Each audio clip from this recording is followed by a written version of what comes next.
Thanks everyone for coming. I'm Artie Barrett, Director of BD for AI-related startups at Microsoft. We appreciate all you coming out tonight. We have a great lineup of startups. How many folks are familiar with the Foundry? So the Foundry is our managed service for Gen AI and Agentic AI, so it's a way to get access to models, all the popular models from OpenAI, Anthropic, and a whole slew of open source models too. And it's a way you can build your agentic services. We have folks here from Microsoft for startups too, if anyone's working on a startup. There's a bunch of programs around that help startups, one with credits, and then ways to help with joint go-to-market and partnerships. So there's definitely Microsoft folks around here if you're interested. And we also want to thank GitHub for allowing us to use the space. So hopefully you all are using GitHub. And someone over there is using it. Well, without further ado, we're going to get started with the demo. So first up, we have Chase with Faros. Woo! Oh, there.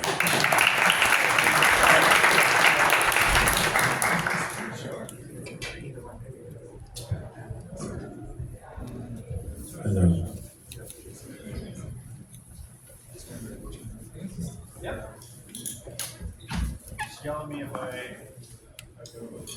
Hello, everybody. I'm Chase with Faros, head of AI there, also developer outreach, developer relations, and every other hat you can wear at a startup. Today, we're going to dive into what we've been building to solve kind of the explosion of token spend, token budget, how to prepare for next year, how to get insights into what is going on, and most importantly, connecting AI sessions to outcomes.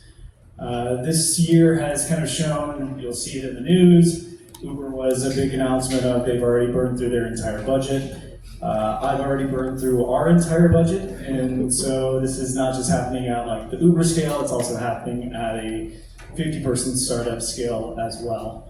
So that answer that we've been working on and what I'll show today is called Faros Token Intelligence, and let's kind of dive right in. So the first thing as we come into the app here is you'll see this is kind of what everyone sees today. You have this is table stakes. You can see your spend, maybe not divided by a repo, that's kind of special here, but at the very least you have some way to see your usage, right? We like to take the sessions, whether or not it's provided by session logs or it's OTel, however those are emitted, we like to take those and then we connect them. There's different kinds of details in those logs that allow us to connect it to the repo and even down to engineer, and then we can spread that across the entire organization. For the past 6 years, Faros has kind of built our brand and our name and our expertise on telling the story of software development lifecycle for a company. And so we are able to ingest large amounts of your data in order to understand how your engineers are operating. We have now expanded that to say, with that data, combined with sessions, AI usage, what story can we tell? So here we are showing it by our repos. We have, this is about the 70,000, about 65 of that is myself, and so my company has decided to keep me going because I prove the pain point that most of our customers have. We can also separate this by, we can look at different teams and whatnot, but then of course like this view here. More importantly though, instead of just spend, we also look at across our organization, what should we be scaling, what should we be optimizing, what should we be stopping? So we look at efficiency of these tokens. Are the tokens that are being spent, let's call them through Faros an intelligent token, with those tokens that are being spent, are they churning? Are they going to a PR that actually connects to, let's project management, Jira, Linear, that actually goes to something that moves the needle in the company? And if we show it by like the repos, we can see where's the work going on. Down here, we need to have a conversation. Up there, we need more of. The first glance view for leadership to be able to say, to understand immediately where AI is going and where it's going well and where it needs to kind of, where we need to have more conversations about. We can look at it across teams as well. So we built this out. Main is engineering, but we also go into FDEs and across the entire company. Looking further than just spin, we go into actually trying to diagnose the problem. So here we go here. And so again, looking at these tokens, the efficiency of them, we're able to look at spend impact. This is running through a reasoning layer. We have a couple different reasoning layers. We have an attribution, an evidence, and then in this case, a scoring for different metrics. So we have a deterministic way as well as an agentic way of modeling and evaluating for outcome quality, context management, and different metrics that allow us to say the efficiency, where is it going, and whatnot. Lastly, but also going into outcomes. So can we connect that session that you're currently working on into an engineering artifact? Can that engineering artifact be connected to something the company cares about? In this case, we can call it outcomes. And for us, as you can see, we can increase and we can actually model spend so that as spend increases for AI, what does that do? Or just look at what we have here, which is over the past couple weeks, how has our outcomes, these are sessions that are tied to AI work, have we been producing more outcomes or not? And then the overall total spend, this is human plus AI, so looking at individual salaries plus AI, what is the overall cost per outcome that we have? Again, the idea here is like right now, even at a 50-person startup, these numbers were not known at all. So just the idea of like, is my investment in AI returning? And how much does it cost to actually produce some meaningful amount of work with AI? Lastly, here, so from all of this, from the outcomes, kind of the evidence that we were able to gather and then build, we then can make suggestions about what to do. So you can think about this as the governing layer. This provides different policy updates.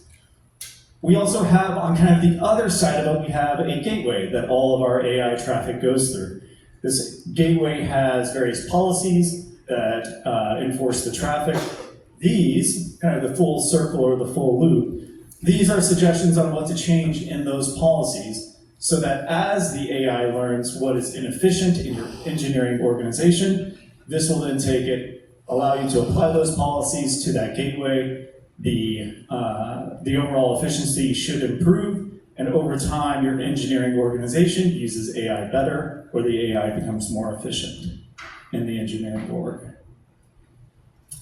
Last thing, I guess, is here with, like, we don't just believe in like showing dashboards and making you kind of consume our view. We also allow for you to connect your agents into this view, and then here is simply paste this prompt into any of your harnesses, and you can then have a deep, rich conversation with all of your data, all of the token efficiency, everything that I was showing here, but also anything else you want to kind of dive into. One of the questions I asked just a few minutes ago, who is the highest spend? And of course it came up with my name here. So but you can go into and of course have any deep conversations you want with your data. You might also have been seeing this little counter up here. So this is something that we've made for internally right now that we're looking to also make open source, but this is just a way to constantly monitor and view what your current burn is. I don't know about you, but for me, before coming into a startup, I had my own startup, but I was running everything through a $200 max plan, or like 6 of them. But my connection to spend was completely subsidized and detached, and I didn't really think about it at all. And then coming into Faros, seeing the actual dollar number to my spend, I was like, this is not sustainable. What is going on? Something is broken. But what I wanted to do is just start becoming more intuitively aware, or more, be more conscious of what is my burn, as I change from Opus to Fable, as I up 5.6 into Ultra, how does that actually change my burn? And it's not so much that like this number I'm gonna like write down, it's more just having this up there starts to allow me to build that intuition. We are at time, I just saw the red, so I am gonna stop, and any questions that you have, I'd love to answer with a minute and 30 seconds left. Anyone have questions for Chase? Yes. Great product. Are you tracking all models, open source models, all hyperscalers? Great question, yes. So right now we support a variety of models, but tracking open source is something, we have GLM, 5.2, well, all the 5 series, all the Kindi models, so yes, absolutely. Thanks. Especially as open weight is becoming more and more viable of an option. Yeah. Any other questions for Chase? Sure.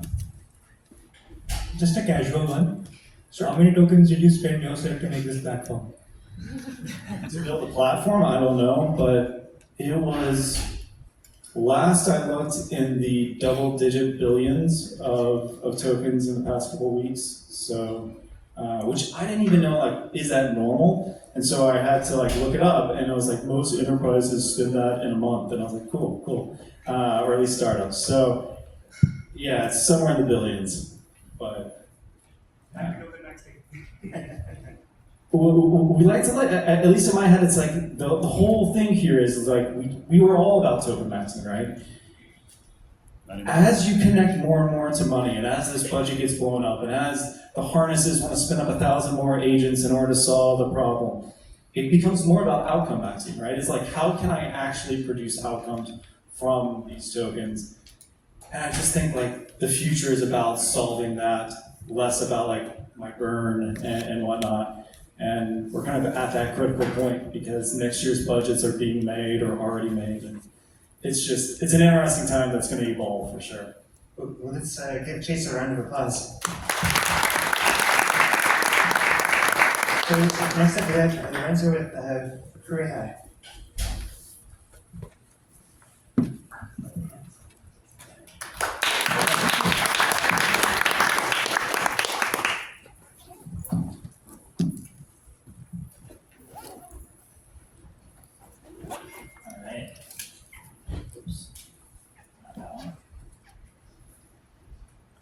How's everyone doing? Woo! Good? All right, get up. Come on, energy. How's everyone doing today? Woo! There we go, nice. So, before I get started, raise your hands. How many people here have heard of Crew AI? Raise your hands. Okay, maybe 1/4 of the room. Hopefully at the end of this, you guys all raise your hands when somebody asks you if you know what Crew AI is. So today we're going to be super practical. Let's build an agentic system in 10 minutes, something that makes it all the way into production environments.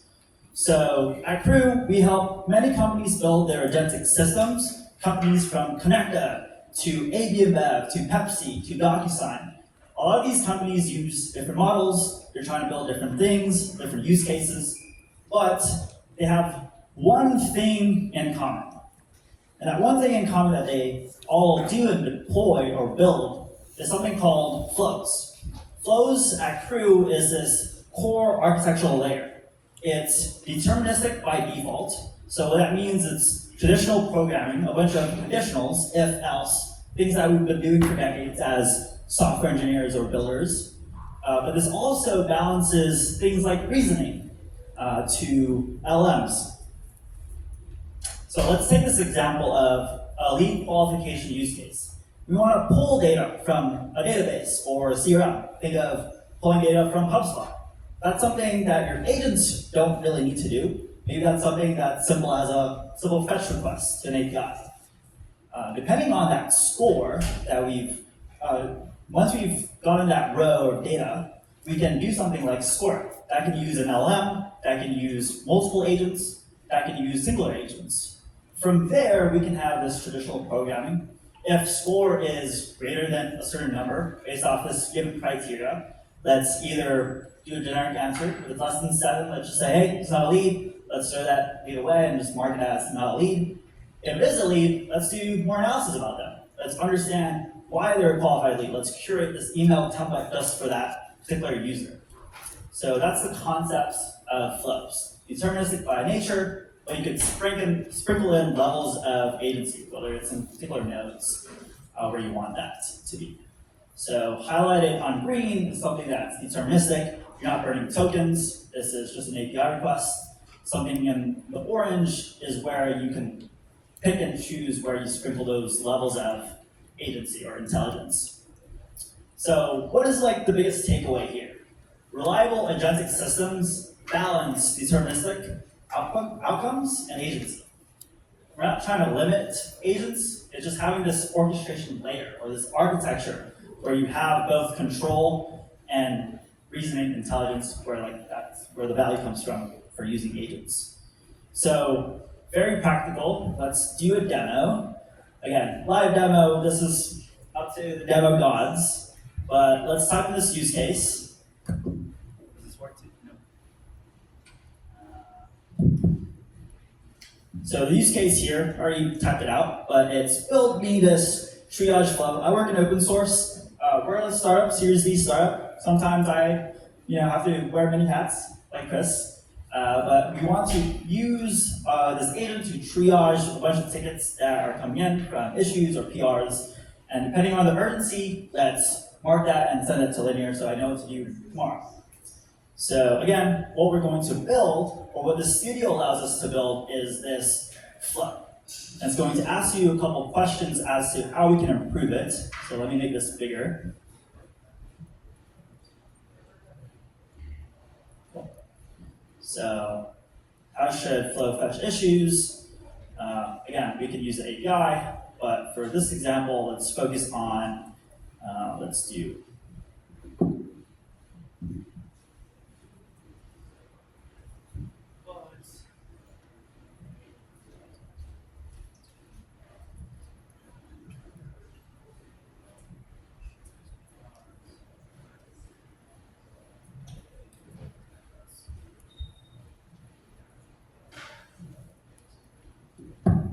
So what I added is answering pretty much these questions. Let's try to find critical bugs. Let's use GitHub tools to find the most relevant issues and PRs based off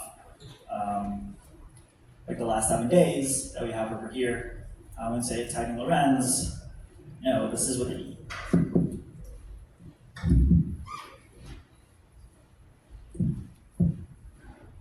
Boom. So hopefully at the end of this, what it's going to do is create this plan of action, and it will scaffold the entire flow that you need to write instead of you manually doing this.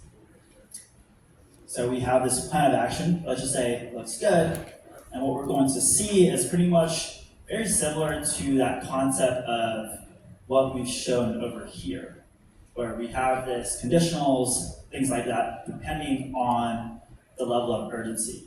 So give this just a couple seconds.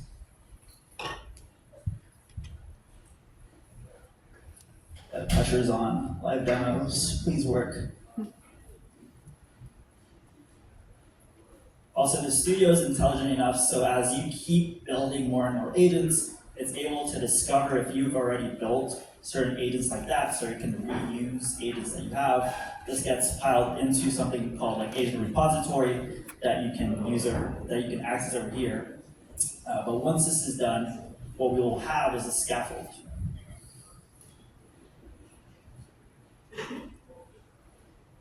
Sweet. So getting there. Good. So we have fetch and classify, depending on the issues and tickets that we were getting, and then now it's building this router, depending on the level of urgency.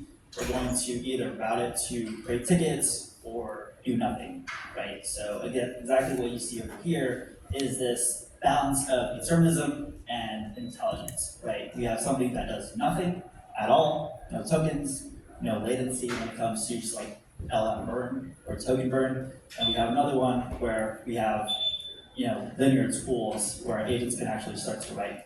You can also do this programmatically as well So it just depends on your kind of use case, but we want our agents to dynamically create what that ticket would be. So when you run it, and we're good to run. Oops. Copy this.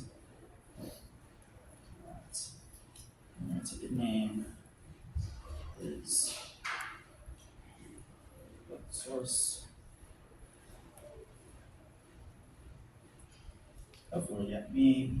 I know I have 2 minutes left, but once this loads, what you're going to start to see are these traces. You'll understand what every single step your agents are doing, what steps are your flows doing. There we go, we're not kind today. Well, let's see, to fix this error. Again, you could continue to iterate on this studio. So again, you don't really need to debug yourself. It's going to try and help you debug as well. So just in case you get errors like what we just experienced, which was an error over here. Hopefully that works. But let me give you an output that did work, where it's the same concept, where we fetch the data, we can see all those GitHub issues being searched. We can have this assessment of that urgency, and that creates that route when it comes to creating those tickets or not. So that's pretty much my time. I have 1 minute left. Before I answer questions, any questions? Or before I go, any questions? Any questions for the Wrens? Where does it get deployed? Like, where are you hosting the app, the agent? We support both on our platform, or we can self-host onto your environments. So depending on the plans that you have, we'll be able to support deploying onto your infra through Azure, depending on where your cloud provider is. Is that easy? Is it seamless for the? Yeah, seamless. We have our FDE team who also helps with like the integrations and support all the way down that end. Any other questions for the Wrens? Well, let's give them a round of applause. So next up we have Craig with Skyfire.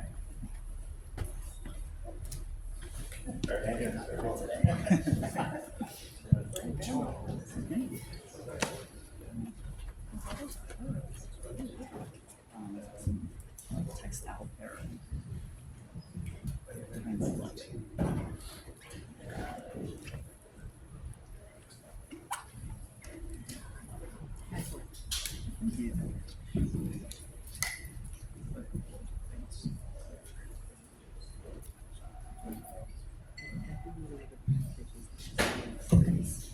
Thanks. Appreciate it. Genuinely means a lot.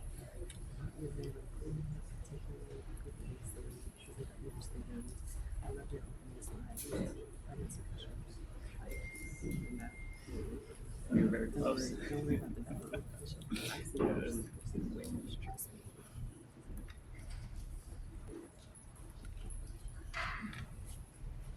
Yes.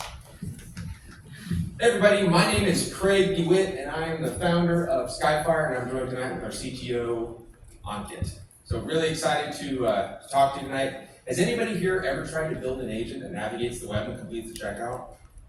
Yeah, I've seen a lot of shaking heads. Is that a good experience? Yes.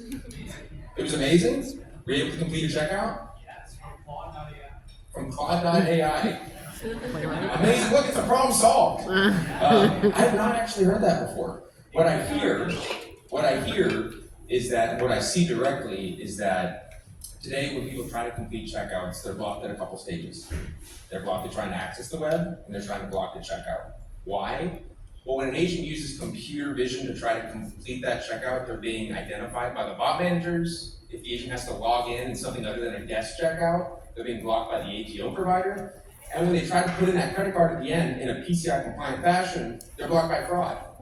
Why? Because all the signals that they're looking for from an agent that are usually looking for a human via browser don't exist when it's a server-side agent.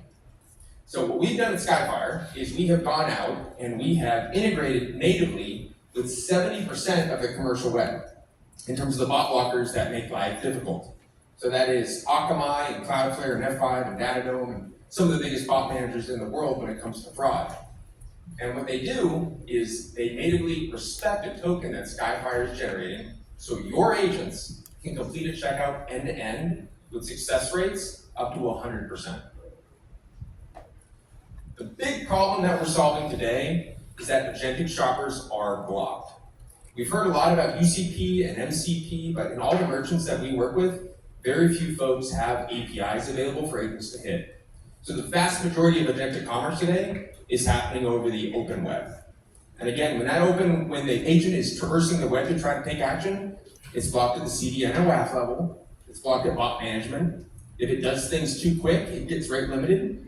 If it tries to log in on behalf of the user, there's account fraud.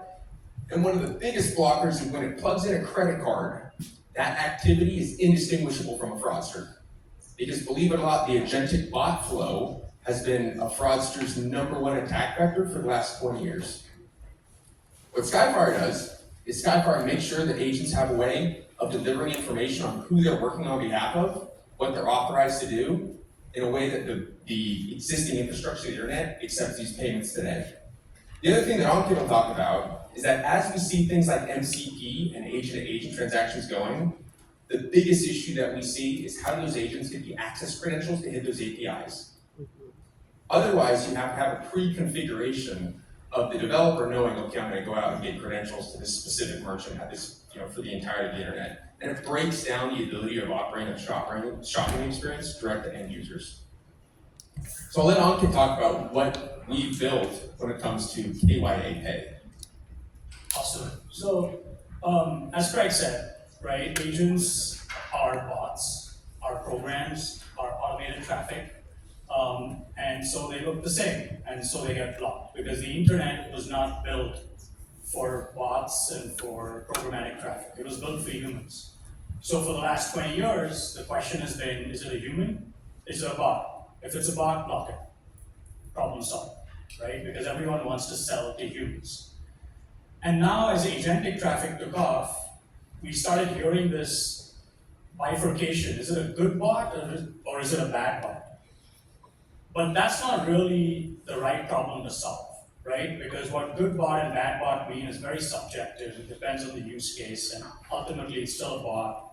What merchants and really any business that's selling on the internet is looking for is a human identity that it can do business with, because business is done with humans. And with humans, you have to be able to assign liability. So what the KYA token does is it binds the human identity to the agent's identity, to the agentic platform's identity, right? So token issuer like Skyfire onboards the platform, confirms that it is really a legitimate platform, helps onboard the platform's users, confirms they're really users, and then issues an immutable bounded KYA Pay token that identifies all three. And so now the question really is not human versus good bot versus bad bot. It's really human via an agent, or a bot. Bots are always, on the bubble, and they stay on the bubble.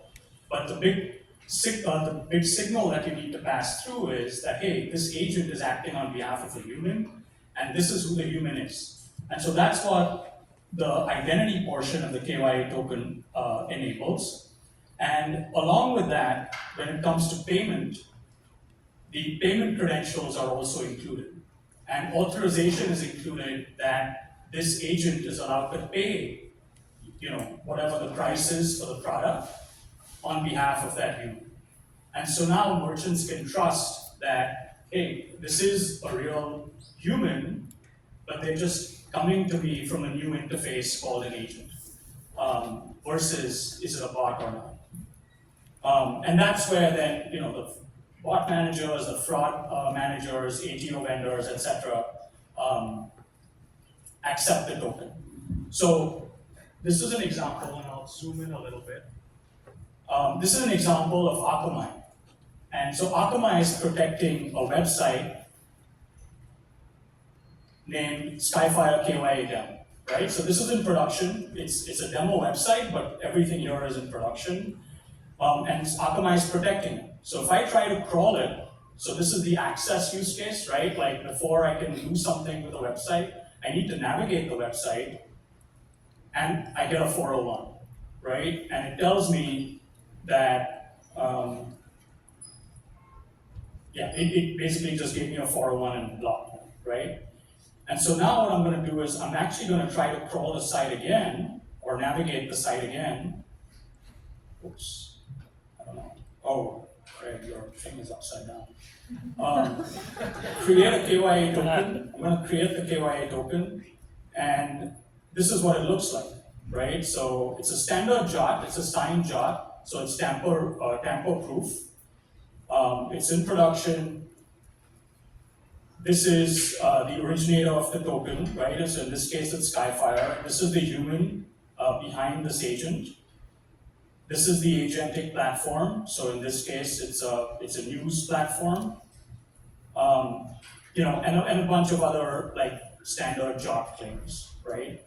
And now using this token, I'm going to crawl the website, and Akamai is going to recognize that this is a legitimate human who is accessing the website, right? And so, like I said, it's not really a question of bot or not. It's really a question human or not.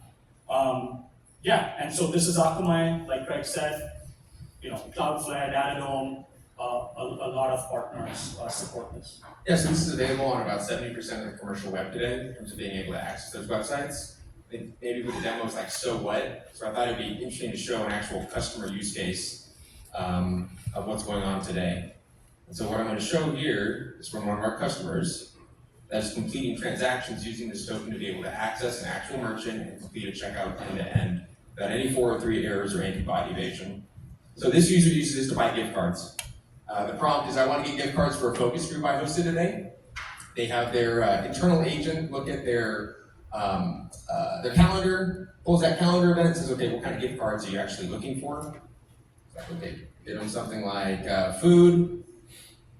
And then what this agent is able to do with that KYA token is traverse the largest gift card issuer in the world, giftcards.com by Blackhawk Networks, to find gift cards that they can select from, and then go through an authorization process that the end user is able to do. So in this case, the end user has enrolled cards, they can enroll a card themselves, but the key piece is that user does a user mandate by delivering a passkey flow that will then give that agent a credit card that is scoped to that merchant and for that amount to complete the transaction. And once it has done this, you'll see the agent will create a KYA token with that information in it that is consumed by the bot manager, it's consumed by the fraud provider that's protecting checkout, and will allow an end-to-end transaction for 5 different gift cards on behalf of the user. And that's an end-to-end transaction. So the key here that Skyfire delivers, it allows agent developers and agent platforms a way to access the ubiquitous web and actually complete checkouts with success rates up to 100% when you correctly onboard users. And that's Skyfire. Thanks, everybody.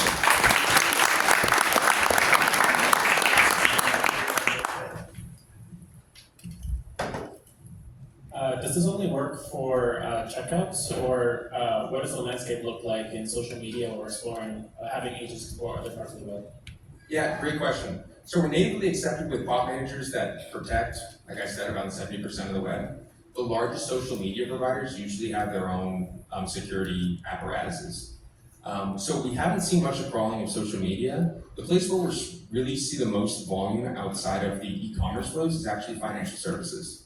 So think like Plaid or Finicity logging into bank accounts and then identifying who they are, not an attacker, to actually access those accounts. But you're right, we don't talk about it a lot because it confuses people when you start talking beyond e-commerce, is that the magic of this is really about access to anybody who will accept you once they actually know who you are.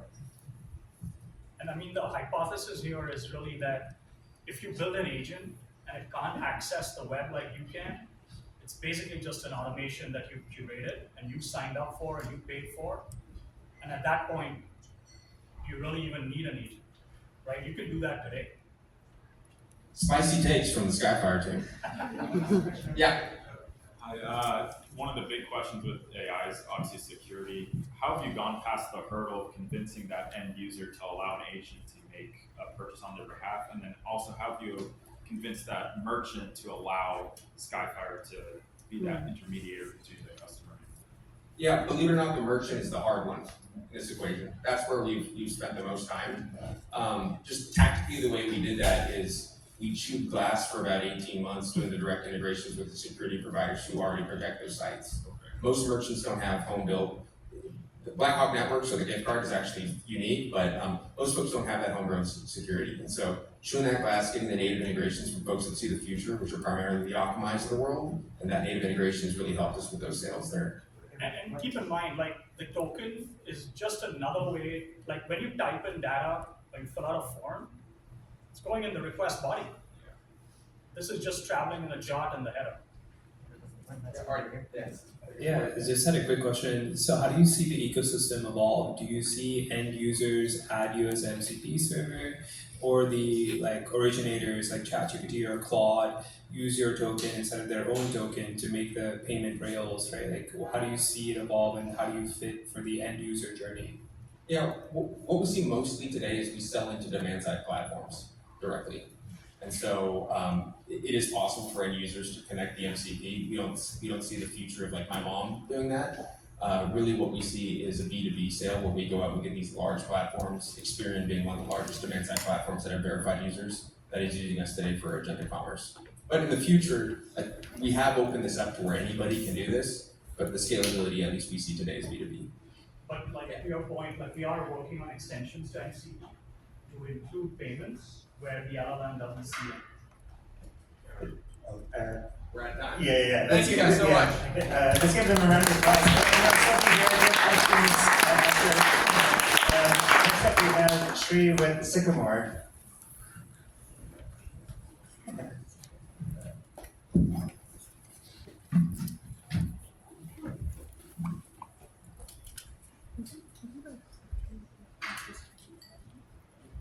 All right. I'll do a couple of slides and then we'll do a live demo. So we are Sycamore. I'm Sri Vishwanath, founder and CEO. Previously, I ran large engineering organizations. I was CTO of Atlassian and a few others. We are reimagining how large enterprise software is done, and we target Fortune 100 companies, Fortune 500 companies. And I'll show you a demo of what operating system means. Let me just get to one slide, which talks about different building blocks that we have built and how we work with different types of customers. We have two products. One is Sycamore Build, we call it Forge, and the second is Sycamore Govern, and that's for all the governance of it. And for doing that, we have a number of services that we have built as part of the operating system that enables us to be enterprise-grade. Okay, I stop there, and then let's go do a demo. So the first product we have is Forge. Given the time, I'll only show Forge. This is a builder that can build agents, applications, or workflows, all in the same interface. And we can host it ourselves in our cloud or in customers' VPC.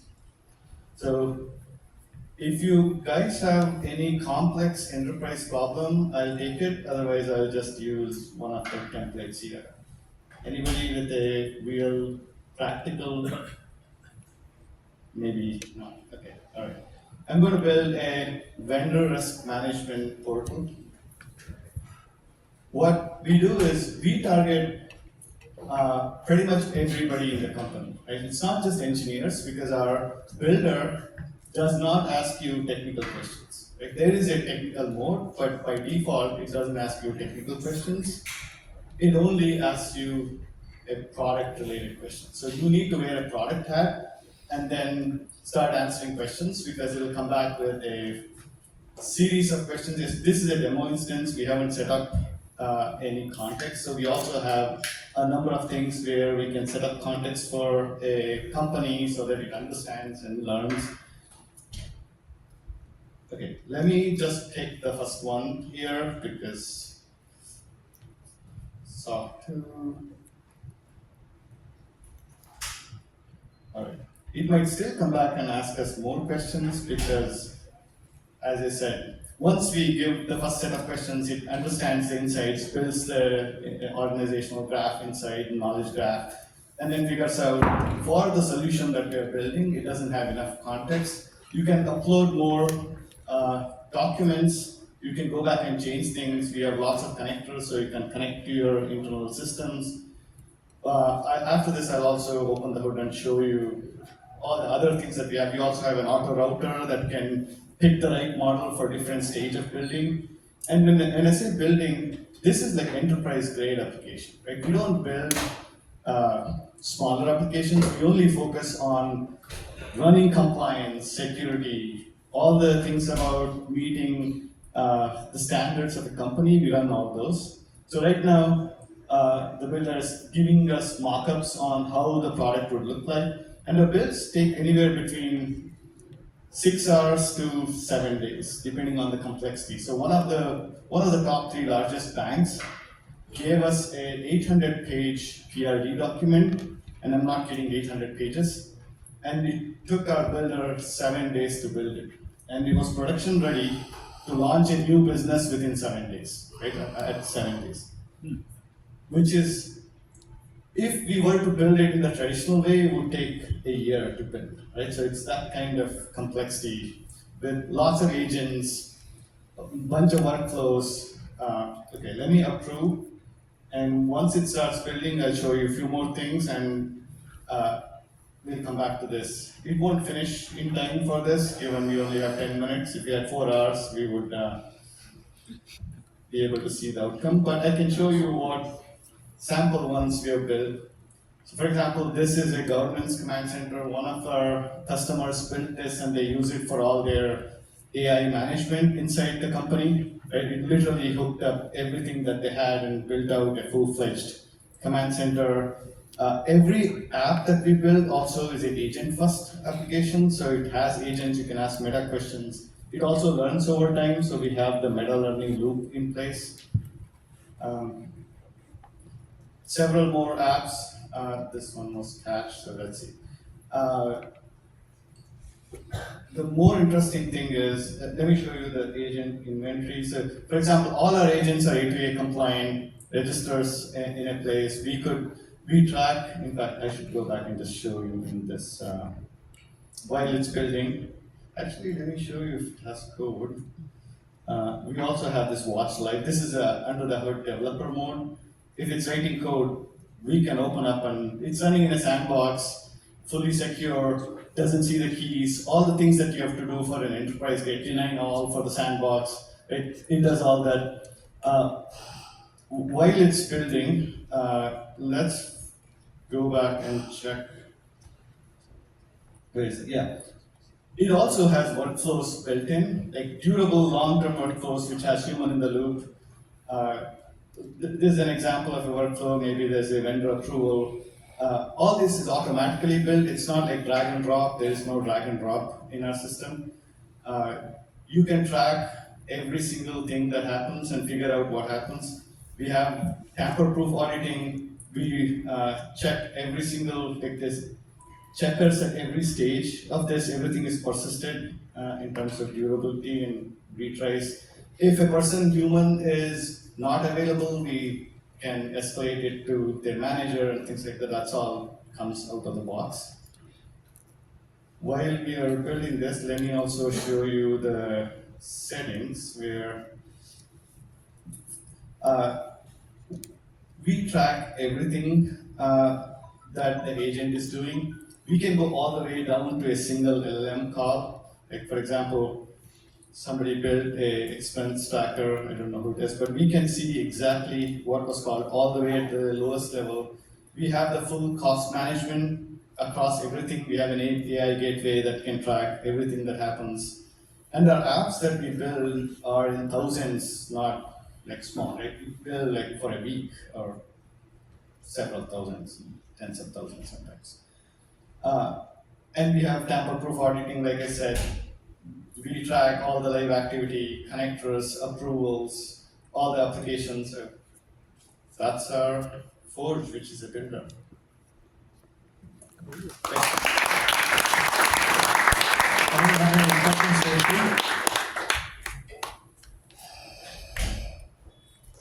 There's a question. Oh, right, Mario.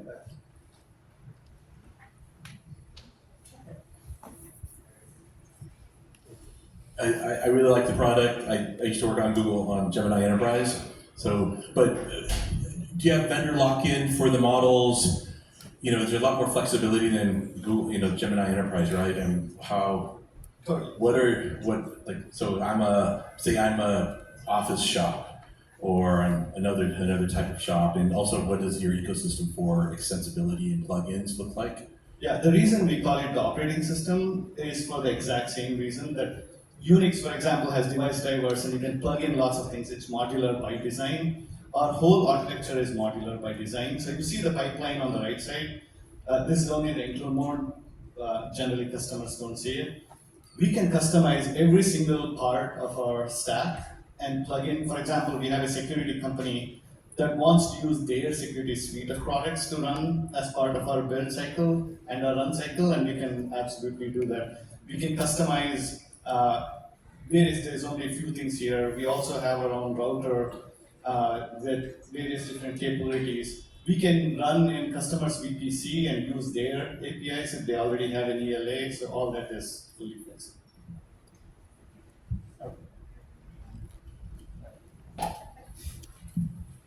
Hey, I'm Vinay. Nice presentation. For agents that are built in the regulated industries, healthcare, finance, how do you manage the policy management and the guardrails side of things? Does it also generate that stack so the agent keeps track and talks to the guardrails? Exactly. So what we do is that's the other piece of the govern piece, where we have like approval process for anything that's deployed into production, and we track there is a pre-deployment and post-deployment management. So before anything gets deployed, it goes through a rigorous check process and the approval process where the managers or whoever is the AI office needs to approve. And once it's in production, then all the runtime aspects of how do you make sure that it runs in a sandbox, all the key management, all things about networking, all that is like on the gateways for various different things for MCP gateway and the AI gateway. All that is provided as part of the operating system. One last question, yeah. Hi, nice product. If I understood it correctly, essentially making apps on the fly, right? For enterprises. On the fly is to clarify, the way we build it is very different from how you would get if you were to just build with Claude or anything else. Because if you ask Claude to build it, it'll start building it. It'll take a second, it'll start building it. Internally, the way we build it is very different because it's not just the building piece. I only showed you the building piece, but what we can also do is deploy to our cloud or customers' cloud. And the most interesting piece that our customers like is not just the first two part, that's the evolve part, where after it's deployed, our platform and the operating system manages the app afterwards. So you can come back like 3 weeks later and say, oh, I want this feature. And you can do database migrations, you can do upgrades, you can add more agents. It literally does what your best engineer would do in the company. So how do you say if there's maybe the specs were not clear or they could be interpreted in different ways, right? So, or maybe there is a different reason. How do you debug these apps? Because they might not be doing what the end user intended to do, right? So how do you debug these things because they are like written in state? Yeah, totally. There's like, just like how an engineer would do, where you first build it in your sandbox, then you go into staging, then you go into production. We do the same methodology, right? When we spin up a customer environment, we spin up 3 different environments, similar to how you do it. We have a full CI/CD pipeline that's fully automated. You go through the same set of steps where you test without connectors, maybe some mock kind of interfaces. Then you just test with a real Salesforce instance, with a test Salesforce instance, and with live Salesforce instance. We do the same thing, but fully autonomously across the board. Well, let's give Sri a round of applause.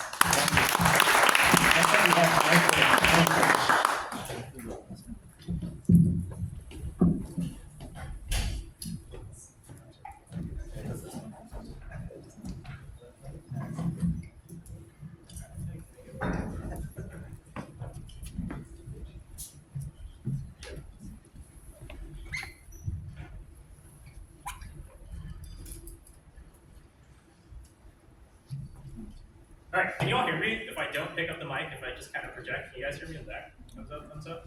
All right, I'm gonna do that because I have some typing in my demo. This is one of those things where I got a bunch of like emails and reminders from Artie that this is a demo night and there's no slides and it came in multiple different forms. So I thought the best thing was just to do this completely in the open on our self-serve platform. So I'm Mark, I'm with a company called TinyFish, and for the last a little bit over a year, what we set out to do is we build the infrastructure to provide agents access to the web. So a huge percentage of the world economy still happens on the web. There's information, there's information, there's a lot of data that still continues to be presented on web. There's a long tail of web hidden behind interactions. The Frontier Lab model reasoner agents are getting really good at accomplishing tasks, but they still need the information they need to be able to complete the tasks successfully. And they don't always do it live. You can kind of coerce it to start using the live web, but it'll start to curl, it'll start to get blocked, it'll try and start automating the browser automatically through Playwright. This is a huge spend of tokens. And so what we actually built is the platform that's the full suite of access for the web. And the reason we've been working on it for a bit over a year is because we built it from the ground up. So this includes the browser binary to be able to access the web, the browser hosting infrastructure that's fully managed on our side, the identity and session management as well. And we built specifically, at the beginning I mentioned, we built with the agent persona in mind, which surfaces in kind of different ways within our products and how we think about optimizing the experience. So this is, if you go to TinyFish.ai, you guys can do this as well, but what I was going to do is I was certainly going to run through what our suite of products look like. So the first one is Search API. This is positioned as, your agent needs to be able to do a task. It needs to know where to start. Search is exactly what that is. And so the things that we optimize for here are obviously speed and reliability. So we can say, Faros, Foundry, live demo night 6. See what that looks like. Okay, cool. All right, demo guys are great. Favoring me. And the interesting thing about, specifically building for agents, as I mentioned, and how that surfaces, is search on the surface looks a lot like just running Google search. But under the hood, there's some decisions that we make. And so one of those that I think is really interesting is the search intent. So when you're building a product for people and they're searching for information on the web, you would never go make them type in another line that's like, here's my search query and here's my explanation of what is the actual task I'm attempting to do. But when you build for an agent, this happens in the background. You don't have to think about this at all. And introducing subtle features like this help us to be able to serve better results as we're rewriting things curated for the task and not for optimizing for the people experience where you want as little keystrokes as possible to be able to complete the task. Once you've actually found where you want to go, starting with the search, the next thing you want to do is retrieval of the content. So this is where fetch comes in. This is essentially our shallow retrieval layer of content on the web. And when we're building for agents, the thing that we always have in mind and has started to become a buzzword lately is tokenomics. So everyone is starting to realize, hey, these agents are really effective at getting the tasks done. But when you look at your Anthropic bill at the end of the day, it's really, really high. And part of that is if you're relying on the default tools and you want to curl a web page, you're going to get the entire HTML down back, all of the headers, all of the tags, all of the ads that are there. So if you bear with me for a second, this is my favorite demo of this because as we're building fetch, what we optimize for is the relevant information density. So this website is very sensationalist, so I'm going to try and find an article that's maybe a little bit more neutral. But I like to pick this website because as you can see as I'm going through it, there is stuff all over the place. There's ads popping in. There's a bunch of Chrome. As you scroll down, more things are going to pop in. This is the thing that really pollutes the context as you're trying to get your work done. So let's say you're trying to do research and you'd really like to be able to read this article, read a number of articles that are there. This is relevant to the task that you have on hand. I'm going to take this URL, I'm going to plug it into our fetch. So not only is it going to hopefully do this fairly fast, but as you can see in our Markdown, this is all trimmed. It's all happening deterministically as well. So this is not powered by an LLM, shocking in this era. But we're actually consuming the entire DOM that's there. We run this on top of our native browser infrastructure, the binary that I mentioned, the self-managed proxy, to be able to gain access to the content. And you can see it's this is the article content that's there. It doesn't include all of the extra ads and fluff. And so if you're attempting to read this article, your Quad Code or your ChatGPT, whatever it might be that you're using, just has to process the relevant content that's there, able to get it pretty quickly. You can do this in batch. And our fetch also supports a similar purpose API, and soon we're going to be introducing in beta a highlights or a query feature where you can actually go and say, I want to look at this article, maybe the article is still too long, I have something specific I want to be able to ask to be able to pull snippets out to even reduce the number of tokens I have to continue to consume. That is entirely built in a deterministic way, so our snippets are verbatim from the article, because our position is, hey, if you're using this in an agent, agents are inherently non-deterministic, why would we layer in additional LLMs in there that might hallucinate? We don't want to inject in our own opinion. You guys are telling us, this is the site I want to do my research on, that's the content that you're going to get back. All right, the next thing is kind of what builds this all together into the platform and the managed service that we have. We do have something that manages credentials through a third party, so you can see that with our Vault. We have, I think it's Bitwarden, and 1Password is the other integration, so that credentials stay on your side, you guys can revoke them whenever you want. Our agents don't see it directly as they interact with the website. But we also manage the browser session profiles for you. So a lot of these fully self-managed browser services, you run a session and it's a new session every time, you're not sure what the IP is coming from. You already logged into Gmail once, why do you have to log in again? And handling things like multi-factor authentication is difficult. So browser context profiles is our way to preserve and restore the session so that your identity is managed as well. So here I can do, this is what it would look like. You can decide to pick a sticky region for the proxy of where you would like to access with. I'm not going to go through the entire login because I don't think anybody wants to watch me like SSO into an app. But the experience essentially looks like something like this, where you would go and log into the website, access it like normal. At the end, you would go and save your profile. And once that is done, it would pop up here. So I think this is going to pop up here, but I'd saved nothing. And this is where I'm going to demo the last part, which is ChowMill. So ChowMill is the website that our company uses internally to be able to order lunch. And so I actually have this agent go and order my lunch regularly for me. And this is an example of the profile identity and the power of being able to have the agent that has access to that session. So I can say, go to I'll type right in front of everybody, chowmill.com, and tell me what's available to order on July 24th.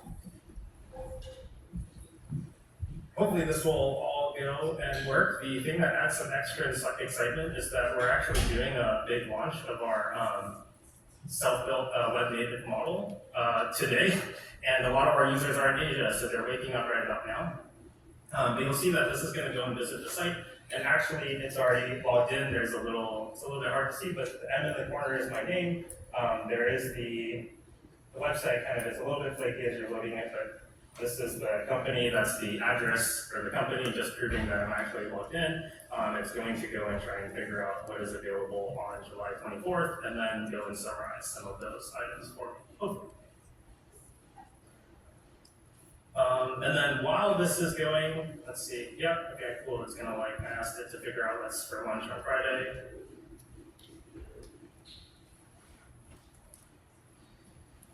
And this is all managed access identities, so I didn't go and do this, but in the browser context profiles, I have the demo. You can actually, at any time, you're like, I don't want TinyFish to hold on to the session data for me anymore, and I trust them for whatever reason. You can actually go and delete it yourself, and we're not gonna have access to that anymore. I hope the ChowMill site is going to be friendly for the demo. It'd be great if everything fully worked except the website itself didn't load at the end. All right, while I'm getting that time to load, I do have this loaded up, which was, this is actually just in my run history. So I went to ChowMill, this was on the weekend, and I said, hey, I need lunch for July 20th. I also want to make sure I stay under the budget, so I know the ChowMill UI will put money if it exceeds the budget. And everything for us is actually traced, and so you can actually see, let's refresh this. This is the live demo fund, yeah, here. So you can actually see like, hey, it went in, and this was for July 20th. It went and gave me a chicken greens bowl. it realized that something is required, so it selected the lemon garlic soy sauce for this entree, it added it, it confirmed it, it completed the task, and then I can actually confirm with everyone here that I showed up to work and I was able to eat my chicken greens bowl with lemon garlic soy sauce that day. Looks like chow milk site is not loading, but you know, there's some evidence behind it. And how this actually all comes together is because we built the infrastructure to be able to access the web. People use this in a variety of ways. They plug this into their own agents when they're doing personal use. Our search and fetch are actually free for personal use. And we actually started off primarily selling to enterprise. So for enterprise workflows, they're doing broad scale automation, they're deploying tools that can reliably access the web for the researchers.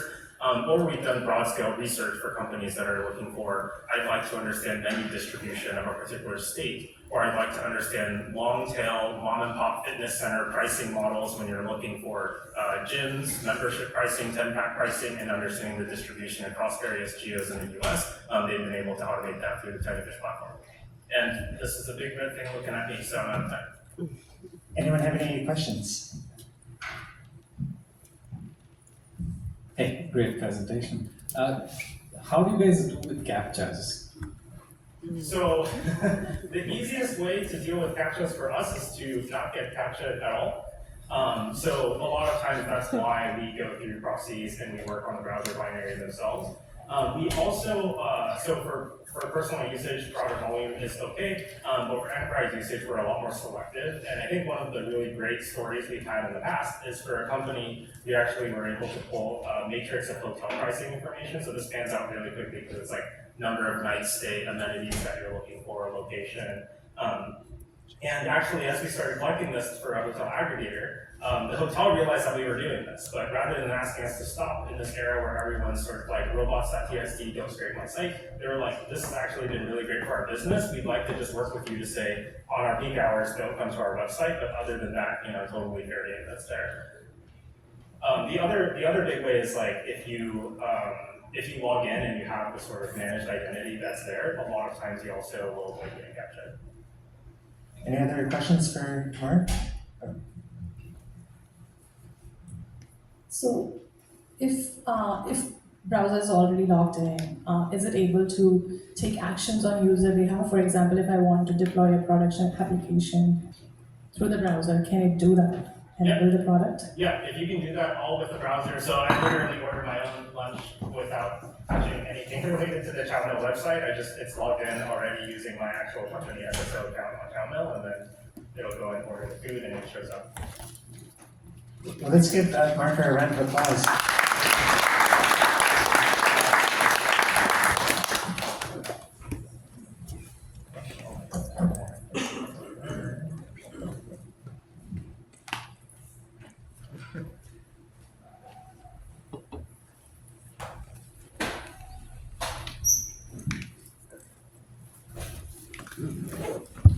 Well, thanks everyone for coming out.